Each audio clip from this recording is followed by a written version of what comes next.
boa noite, bom dia para você que nos segue aqui no nosso Super Patrimônio Cast. Um programa feito para você que quer saber sobre patrimônio, que quer saber sobre relações familiares, que quer saber exatamente como você deve aí deixar o seu patrimônio bonitinho, resguardado, tá? Para você que não me conhece, meu nome é Márcia Cristina, sou advogada, especialista em institucionalização do patrimônio, em planejamento patrimonial e tenho como sócios esses dois experts máximos que estão aqui do meu lado, doutora Renata e doutora Alex, que vão agora se apresentar para vocês. Olá, pessoal, tudo bem com vocês?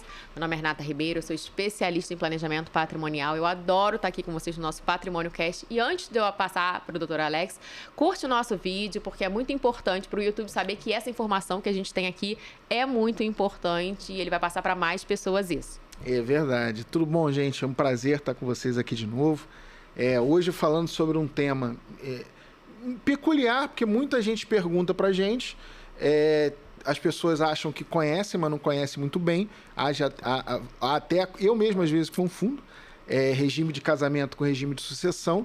Então, assim, esse podcast vai bem na dor de muitos dos nossos ouvintes que acham que sabem o que é regime de casamento e o que é regime de sucessão, mas não é bem assim.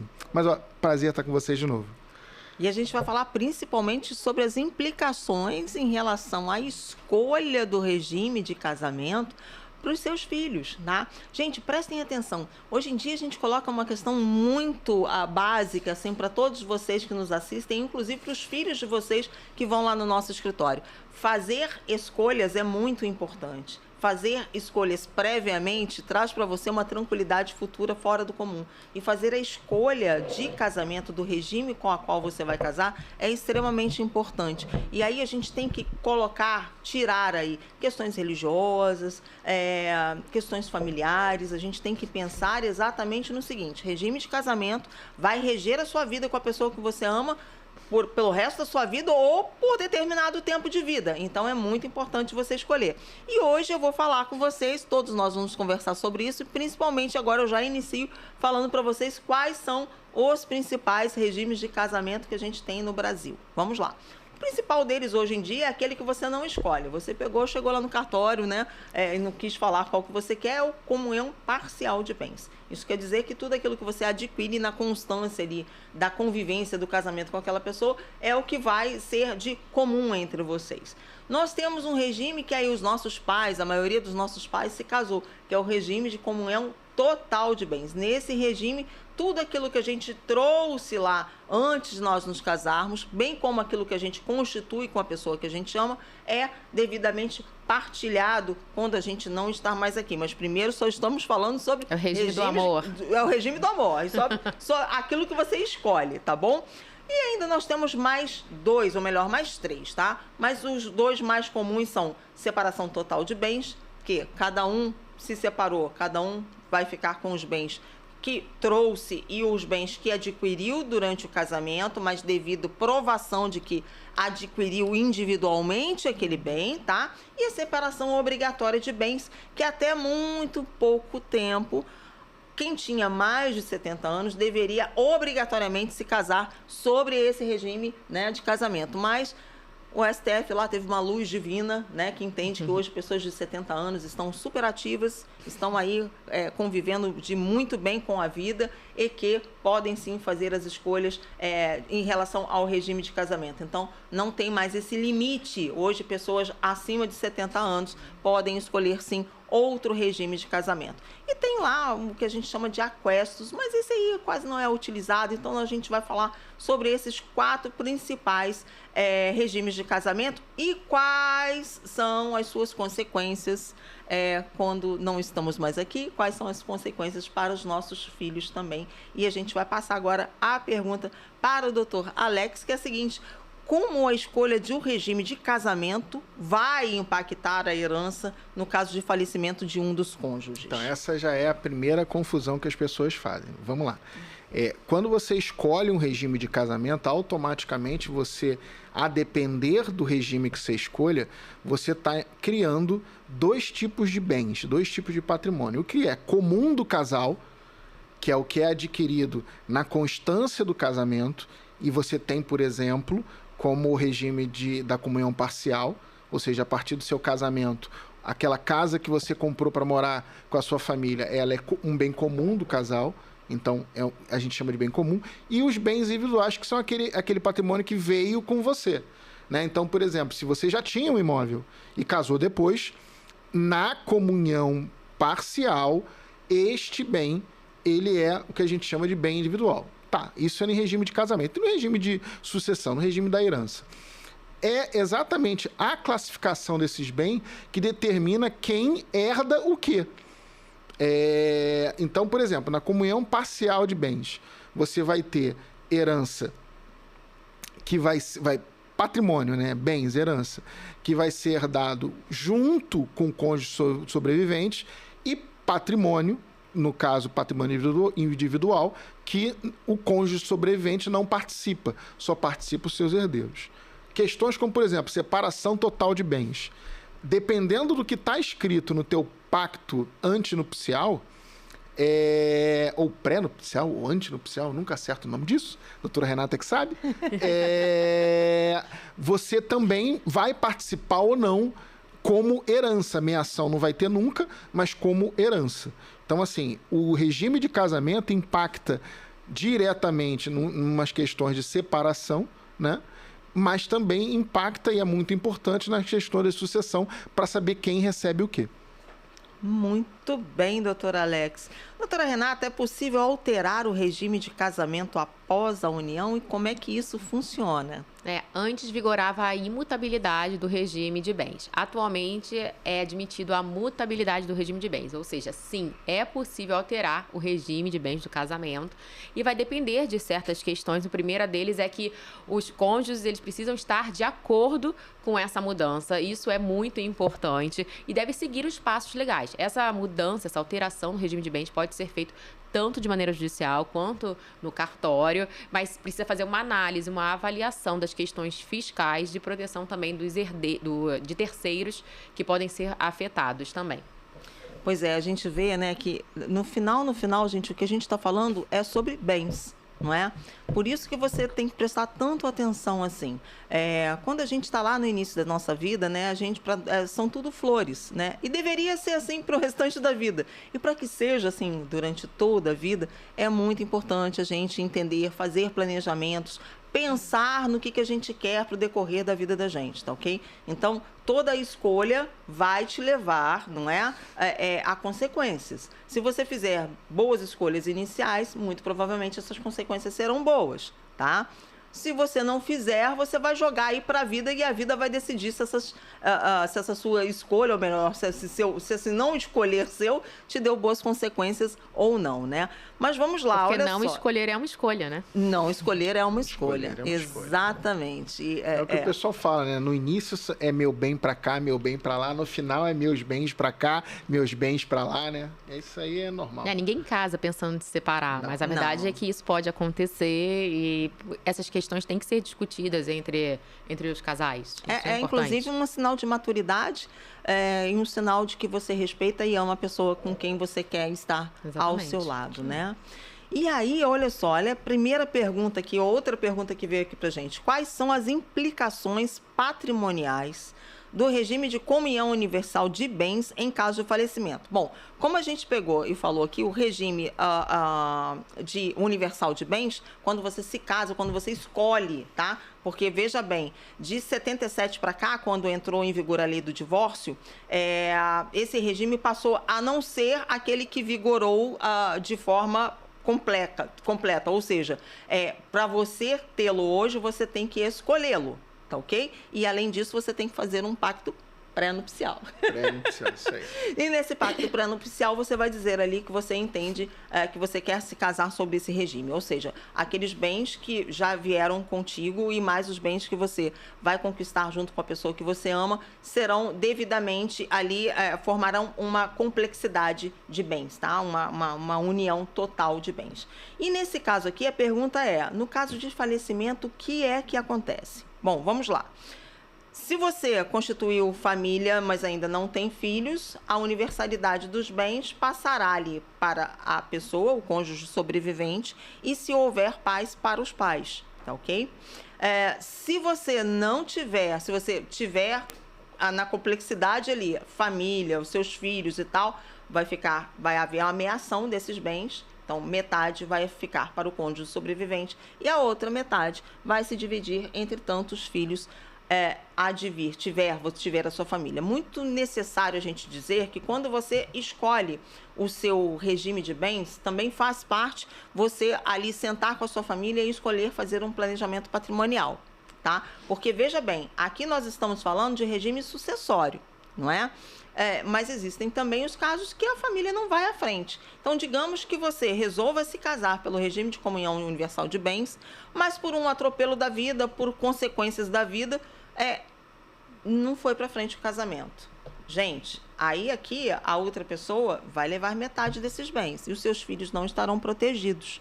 Ao passo que, se você fizer um planejamento patrimonial, você consegue ali prever que aqueles bens, sim, poderão ficar com o cônjuge, ou no caso de separação, divórcio, você já prevê que mesmo que ela tenha ou ele tenha aquele direito, aqueles bens passem a ser destinados lá na frente para os seus filhos, fazendo com que todos tenham ali a complexidade de bens que vocês dois garantiram durante a vida inteira. Então vejam como é que é importante você escolher o regime de bens e principalmente fazer o planejamento patrimonial. Certo, doutora Renata? Exatamente. Certíssimo. Vamos para a próxima pergunta aqui. Como o regime de separação total de bens afeta a sucessão? Doutora Alex Leite. Então, no regime da separação total de bens, você só tem bem individual.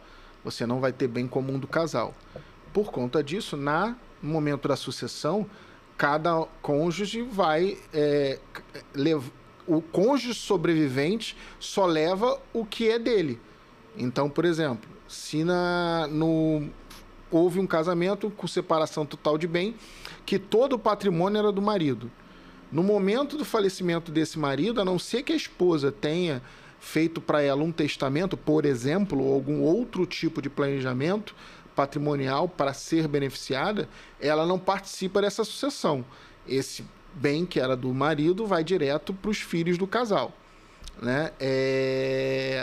Enfim, isso é talvez a grande questão que tem que ser atentada, né?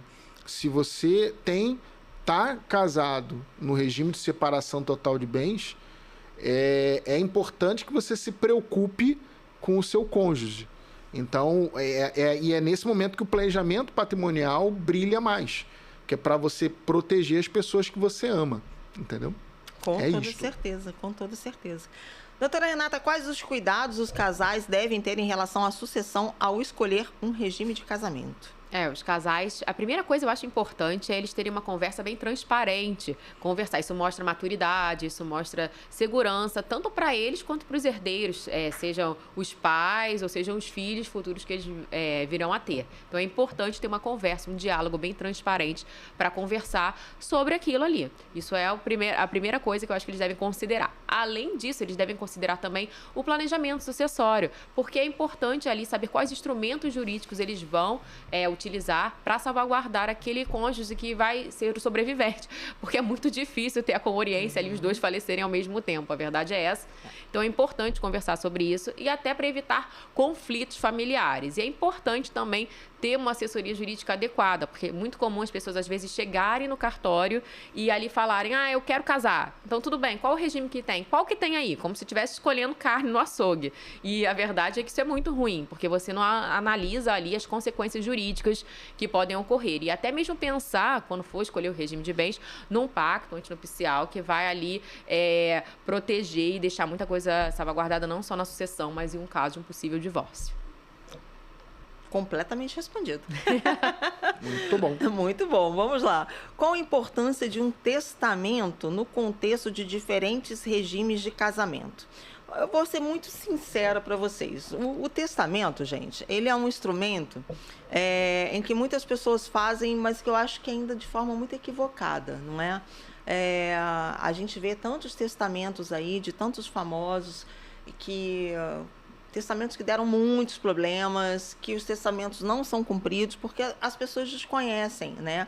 E olha que às vezes não é nem a pessoa que tem menos capacidade ou menos dinheiro para poder pegar e ter mais acesso, digamos assim, tá ok? Mais acesso a um bom advogado, a uma banca de advogados, ou mesmo a internet, porque a internet está aqui justamente para isso, então a gente tem que filtrar assim o que a gente assiste, mas hoje em dia a maioria das grandes oportunidades que a gente vê pela internet nos trazem informações de relevância, né?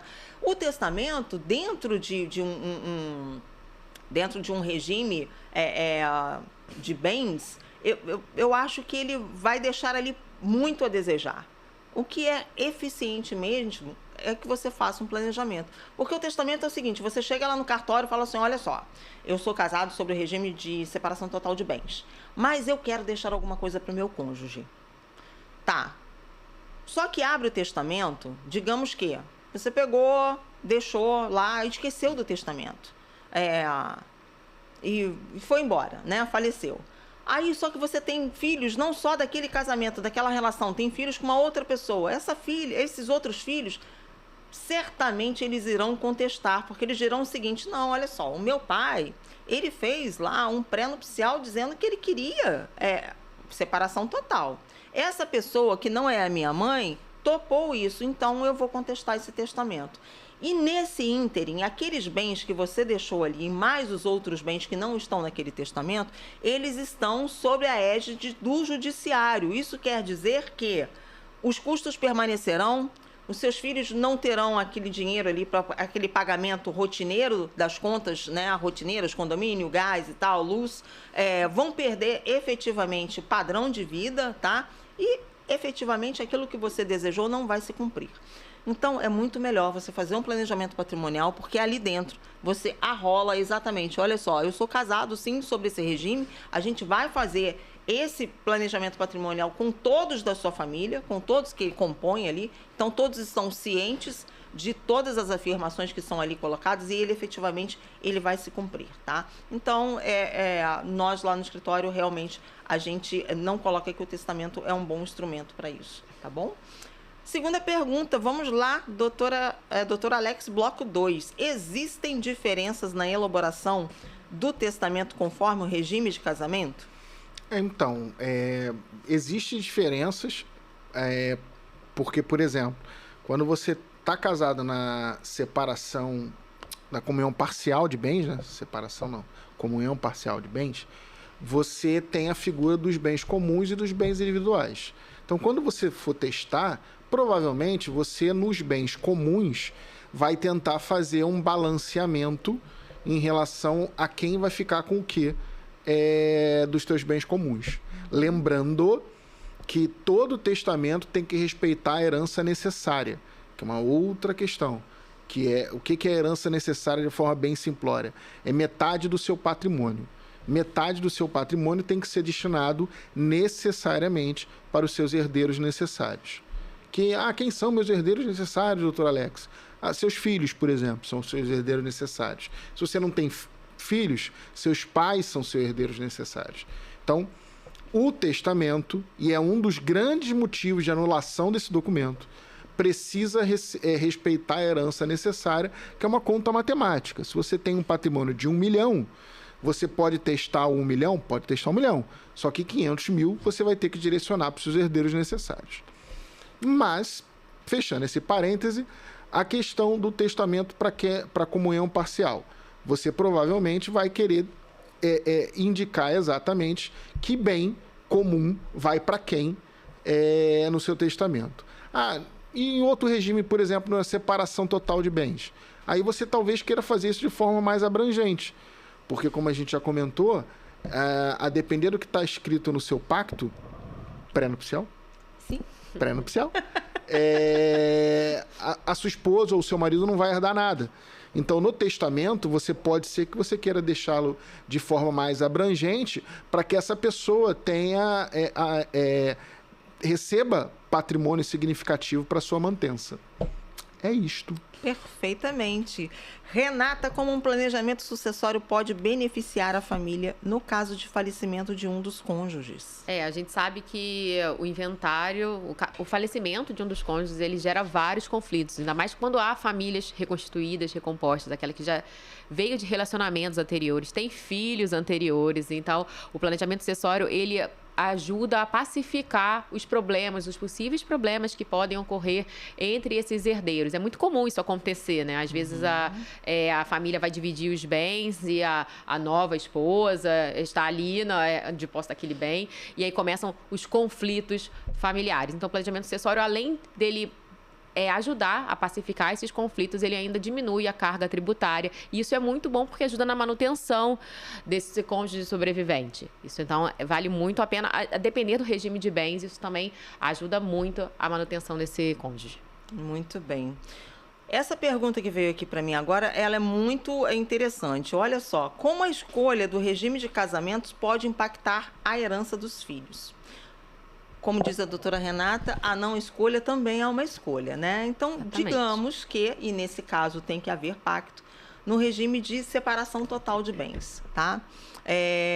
Você é a pessoa A lá com a pessoa B. Ok, tiveram seus filhos. A pessoa A, que não tem bens, falece. E a pessoa B permanece, ok? O que seus filhos vão receber de herança? 0 bolinha. Ou seja, passaram ali 10, 15, 20 anos em comum, tá ok? E se a pessoa A faleceu e que não tem bens, nada recebe. Se a pessoa B pegar e resolver todo aquele patrimônio que ela tem, porque aí ela não vai precisar provar, inclusive, que ela comprou sozinha, porque já está lá pré-determinado que o regime é esse, os filhos ficarão com nada. E aí você vai depender muito mesmo da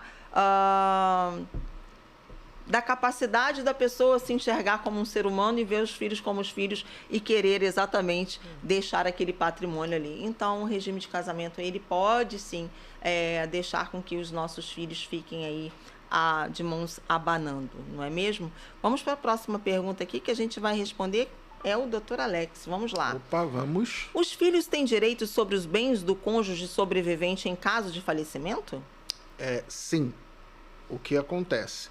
Como eu comentei anteriormente, os filhos são o principal exemplo de herdeiros necessário, que é o herdeiro que necessariamente vai ter que receber alguma coisa. Então, sim, eles vão ter acesso à herança dos pais. O que vai depender é da quantidade de patrimônio, porque se são bens individuais e não há nenhuma vedação, eles vão ter acesso a todo o patrimônio. Se, por exemplo, os pais são casados na comunhão parcial de bens, existe a figura da meação, que é a parcela de patrimônio que vai ficar com o cônjuge sobrevivente.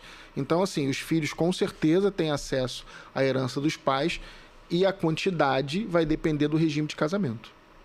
Perfeitamente. Quer fazer alguma contribuição, Renata? Muito obrigado. Eu tô me esforçando aqui.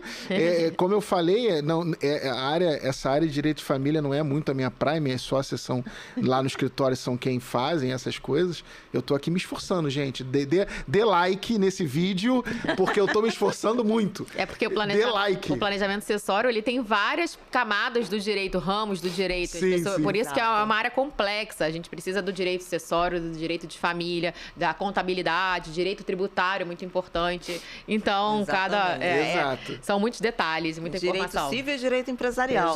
Então, reconheça o meu esforço e dê like no vídeo. Ele é bom, gente. Ele só tá só brincando, tá sendo humilde. Tá sendo bem humilde. Vamos lá.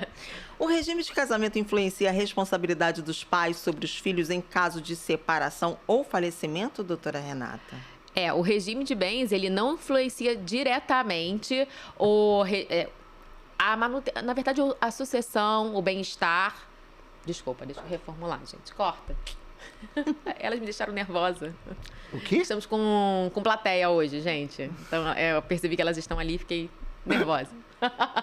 Faz parte. Vai lá, segue aí. Mas, na verdade, o regime de bens, então, ele não influencia diretamente o sustento, a educação dos filhos, o bem-estar dos filhos. Os cônjuges, o pai e a mãe, eles são responsáveis pela educação e o bem-estar dos filhos. Então, o regime de bens, ele não vai influenciar dessa maneira diretamente. Mas ele pode, sim, influenciar, no caso do falecimento, até a cota parte que cabe aos herdeiros. Isso pode ser modificado com o regime de bens, ainda mais quando, às vezes, as famílias recompostas, eu volto a falar, que são casos bem complicados, isso pode, sim, alterar e influenciar cada cota parte da herança para os herdeiros. Renata, explica melhor o que são famílias recompostas, porque muitas pessoas não sabem. É verdade. As famílias recompostas ou reconstituídas, elas são aquelas famílias... eu gosto daquele filme, o meu, os seus e os nossos.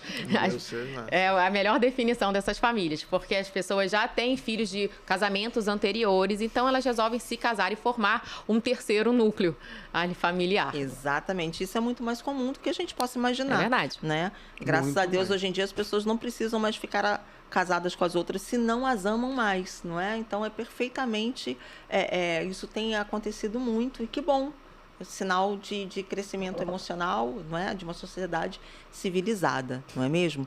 Vamos lá. Próxima pergunta. Como os filhos podem se beneficiar de um planejamento sucessório em relação ao regime de casamento? Uma excelente pergunta essa, não é? A gente falou aqui sobre os regimes de casamento, nós falamos o que pode prejudicar os filhos, e agora a gente pode falar aqui, mesmo diante de um regime de casamento, como, por exemplo, o de separação total de bens, num planejamento patrimonial, a gente pode beneficiar a todos ali, certo?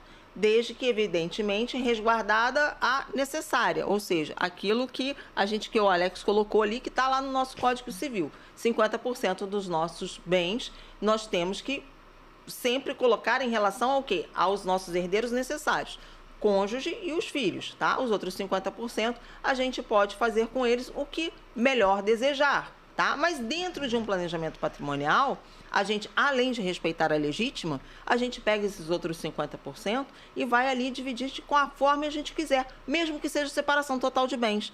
Então, a gente pode colocar ali, evidentemente, que 30% ficará para o cônjuge e o restante dos 70% para os filhos. E aí a gente respeitou a legítima, respeitou, inclusive, o regime de casamento escolhido previamente, mas não deixou o cônjuge aí sem a nossa proteção quando a gente não estiver mais aqui, tá ok? Então, isso é muito importante. E a gente leva em consideração isso quando a família chega no nosso escritório e fala do regime de bens, o que cada um construiu, a gente consegue até fazer uma divisão justa, porque às vezes cada um veio com o seu bem antes do casamento e quer deixar isso resguardado também no planejamento sucessório. Isso sim também é possível. Muito bem, isso é exatamente isso, Renata. Vamos lá, Alex. O que acontece com os bens dos filhos em caso de falecimento de um dos pais? Então, essa pergunta ela é muito interessante, porque ela demonstra o porquê que a gente faz esse conteúdo, porquê que a gente vem apresentar esses conceitos. Porque são perguntas de pessoas que vêm que realmente precisam de informação. O bem do filho não tem absolutamente nada a ver com o falecimento do pai. Absolutamente nada a ver. E isso é importante porque muita gente acha que é como se fosse uma coisa só, se tivesse tudo no mesmo balaio de gato, e não tá. Os bens que são do filho, e aí num podcast anterior, acho que há 2 podcasts atrás, se eu não me engano, que a gente falou de doação, a gente falou dos problemas que a família causa dentro da família quando o pai doa um imóvel para um filho só. Aí agora a gente está trazendo aqui de novo esse assunto. O patrimônio do filho é do filho. Com o falecimento do pai, vai haver a sucessão do patrimônio do pai. Com o falecimento da mãe, vai haver a sucessão do patrimônio da mãe. O patrimônio do filho continua sendo do filho, não há problema nenhum. Então, aqui você começa a ver a importância de um correto planejamento patrimonial. Porque, às vezes, aquele patrimônio do filho não foi gerado pelo filho. Foi dado ao filho. E aí a gente começa a trabalhar com adiantamentos de legítimas, várias situações que, quando os pais não estiverem mais aqui, vão gerar várias confusões. Mas o que eu quero deixar claro aqui, e bem objetivo nessa pergunta, não acontece absolutamente nada com o patrimônio do filho quando o pai e a mãe falecem, porque o patrimônio é do filho. vai acontecer quando o filho não estiver mais aqui. Mas em relação aos pais, não acontece nada. Exatamente. É muito importante essas perguntas, porque a gente vê que o equívoco faz com que a gente esclareça, né? Exato, então, exato. É muito bom. Vamos lá, Renata. Como os pais podem proteger os direitos dos filhos em relação à herança? Os pais podem proteger o direito dos filhos com um planejamento patrimonial e sucessório, que também é importante. E ali ele pode deixar dividido da maneira como ele quer, escolher ali qual bem vai ficar com cada filho, ou então escolher quem vai administrar aquele negócio que às vezes a família já tem. Então isso tudo é possível com um planejamento patrimonial. Muito bem. E agora a gente vai passar para os exemplos, não é? Casos reais, casos que acontecem muito. Alguns são do nosso escritório, outros não. Tá ok, gente? É bom que a gente deixe isso bem claro. E eu vou falar aqui primeiro sobre um caso real de separação que as pessoas escolheram efetivamente o regime de bens de separação total de bens. E esse caso para a gente também foi muito emblemático, porque a gente entende, aí a gente começa a entender exatamente o que é o pensar antes, o que é o planejamento, o que é você efetivamente começar a entender a importância disso, tá? A pessoa escolheu casar pela separação total de bens, casal jovem, tiveram filhos jovens, inclusive esse aqui a gente pode falar que foi um casal de médicos, tá? E, infelizmente, o marido teve um problema seríssimo, teve um câncer cerebral e faleceu em pouquíssimo tempo. O que aconteceu? Filhos menores, separação total de bens, os bens dele ficaram o quê? Presos, porque ficarão presos porque só são dos filhos, não são a esposa não pôde usufruir desses bens, tá ok? Então, enquanto isso, o que aconteceu? Os bens foram depreciando.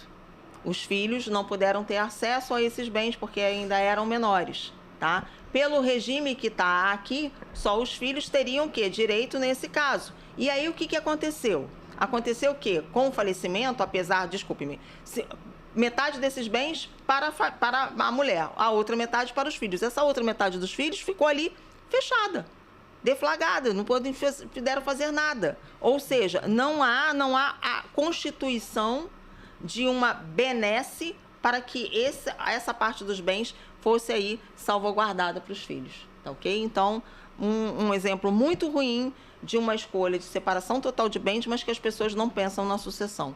Porque quando você escolhe o seu regime total de bens, o seu regime de bens ali no casamento, você também tem que pensar na sucessão. Ou seja, na hora que você não estiver mais aqui. E ela pode funcionar para o seu bem ou para o mal daqueles que você ama, tá ok? Vamos lá para a comunhão universal de bens. Dá um exemplo para a gente, Alex, por favor. Então, na comunhão universal é a sucessão mais simples, porque tudo é bem comum. Então, ali você vai ter a figura da meação, dependendo de quem faleceu, né? O cônjuge sobrevivente vai exercer a questão da meação e os herdeiros vão receber a parcela que lhe cabe diretamente. Existem questões aí de sucessão hereditária, que é porque, assim, cada herdeiro, ele supre o herdeiro anterior. Então, por exemplo, eu, e é verdade, sou casado e tenho um filho. E meus pais são vivos. Só minha mãe, na realidade. Meu pai já é falecido. O que acontece? O meu filho supre a minha mãe. Então, por exemplo, a minha herança ela não vai subir para minha mãe, ela vai descer para o meu filho. Então, no regime da comunhão universal, no meu caso, quem vai herdar meu patrimônio? A meação da minha esposa e a herança do meu filho. É assim que vai funcionar. Na comunhão universal é a questão mais simples que a gente tem aí de contas de sucessão. E nesse caso, seu 50-50%. 50-50. Para as pessoas entenderem. Meação, quando a gente fala 50%, herança, quando a gente fala sobre os outros 50%, que isso pode ter mais de um herdeiro. Tá ok, gente? Renata, por favor, comunhão parcial de bens com bens adquiridos antes do casamento, o que acontece? Pois a gente tem que tomar cuidado com isso, né? Com relação a como fica esse regime de bens adquiridos antes do casamento. Porque se você não faz um planejamento patrimonial com relação a esses bens antes do casamento, esses bens acabam não conseguindo passar para os herdeiros de forma justa. Então, é muito comum isso acontecer. Há brigas com relação a esses bens que foram constituídos antes do casamento. Isso é um problema muito grande. Certamente. Para mim ficou o seguinte, olha aqui, falecimento de... Ah, não, para você também, doutora Renata, falecimento de um dos pais sem planejamento. É porque você manda pergunta e ainda manda para quem vai responder. Olha que coisa magnífica. Vamos lá, doutora Renata. Não, eu gosto desse caso que é emblemático, não sei se vocês lembram, porque são muitos casos, a gente fica abismado com algumas coisas que acontecem. Com relação ao regime da separação total de bens, essa filha, ela nos procurou no escritório porque ela queria saber se ela tinha direito a herança quando o pai faleceu. Mas a verdade é que o pai, ele era casado no regime da separação total de bens. E aí nós conseguimos, assim, todos os bens estavam em nome da esposa. E aí ela ficou sem nada dessa herança. E deu uma pena enorme, porque o pai dela ajudou a construir esse patrimônio, mas a esposa, a atual, já sabendo disso, colocou todos os bens em nome dela e então ela não tinha direito a nada, porque quando foi ele que faleceu, ela era herdeira dele e ele não deixou bens. Então isso foi um problema muito grande. Fiquei triste por ela, porque não tinha como... Ela não teria acesso a nenhuma herança. E isso é muito prejudicial, porque se o pai tivesse feito um planejamento sucessório, essa filha teria salvaguardado os seus direitos e estaria com vivendo de uma maneira muito melhor. Com toda certeza. Vamos para a última aqui, porque a pessoa deixou a pergunta, mas não falou para quem é que vai. Quem é? Doutora Márcia, vai lá. Exato, desentendimentos e conflitos familiares. Vamos falar sobre isso. Olha só, gente, quando você faz um planejamento patrimonial, você realmente consegue ali vislumbrar e deixar exatamente como você e a sua família deseja organizar e fazer com que aquele patrimônio, eu costumo usar a palavra floresça porque eu acho mais agradável, tá? Ou seja, como é que ela vai cada vez mais aumentar aquele potinho de ouro ali. Afora isso, quando você não faz um planejamento patrimonial, certamente haverão muitos desentendimentos, muitos conflitos familiares, principalmente diante do que a gente está vivendo hoje em dia, que é o quê? Novos enlaces matrimoniais, né? Ou seja, famílias recompostas, famílias paralelas, que a gente sempre costuma falar aqui, as pessoas devem entender que famílias paralelas são aquelas que as pessoas têm mais de uma relação ao mesmo tempo, e como a gente sabe disso, isso é mais velho do que Moisés, não é? Então, não há o porquê a gente não falar, e é necessário a gente falar sim. E além disso tudo, não, mesmo que você tenha ali uma família em que foi constituída pai, mãe, os filhos, né, daquela forma ali que a gente costuma colocar, que é acondicionada, não é? Acondicionada por vários fatores, mesmo assim pode dar muitos problemas. Por que pode dar muitos problemas? Porque a gente está falando de patrimônio. Quando a gente está falando de patrimônio, existe uma regra muito clara, não é? O que é meu, o que é seu, mas o que é nosso não necessariamente vai ser nosso, entendeu? Verdade.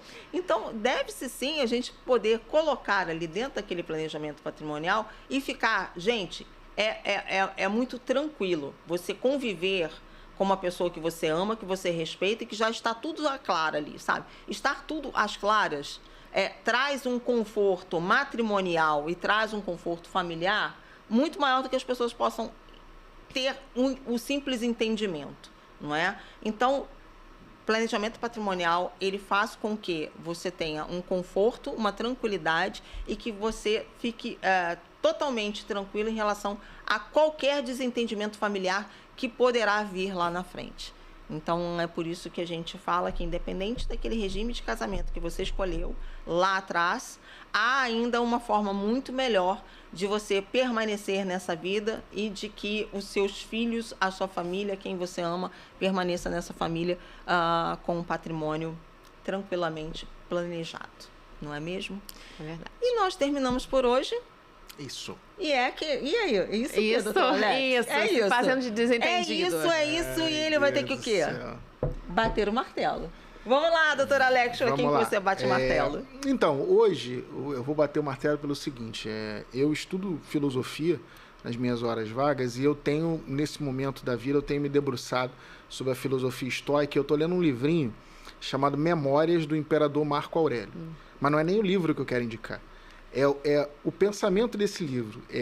O estoicismo, ele fala o seguinte, você tem que se preocupar com o que está ao seu alcance. Você tem que se preocupar com uma coisa que você consegue resolver.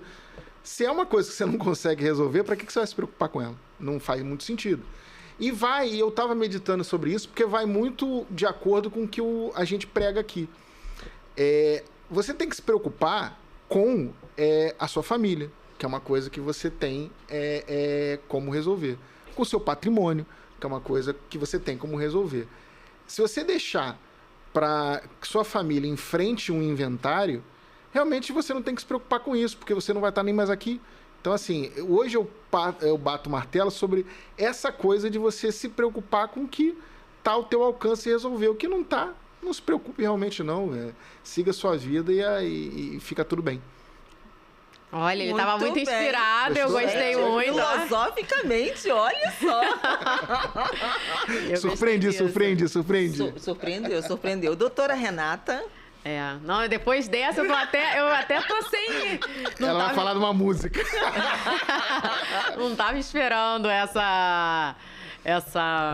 Como é que se diz? E olha que eu não gosto de bater o martelo, tem que deixar isso bem claro aqui. Elas implicam comigo. Não, bullying. Realmente Não, mas eu vou bater o martelo para as famílias, porque criar uma família, construir uma família não é fácil. É um tijolinho que a gente coloca na construção de uma casa e às vezes a gente precisa ali para construir, dá trabalho. O material que a gente coloca tem que ser escolhido com a dedo, então tudo isso é importante na construção. Vou bater o martelo para quem diariamente constrói a sua família, porque é gratificante, mas também é bem cansativo.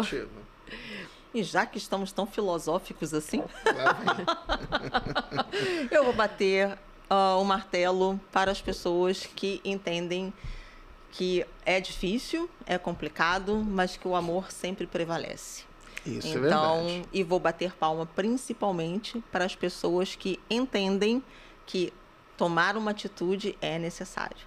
É necessário para você viver bem consigo, com as outras pessoas, no seu leito familiar, entre os seus amigos, porque é importante a gente dar prevalência àquilo que a gente deseja. Quando a gente não dá prevalência àquilo que a gente deseja em detrimento dos outros, a gente acaba se tornando um fardo para a gente e para as pessoas que convivem conosco. Eu acho que isso é uma realidade. E depois de tanta filosofia... Só resta dar um abraço para todos aí. Foi um prazer estar com vocês em mais um episódio. E aguarde, semana que vem estaremos de novo aí juntos, né? Exatamente. Um beijo para vocês. Até semana que vem. Até a próxima. Tchau, gente. Tchau.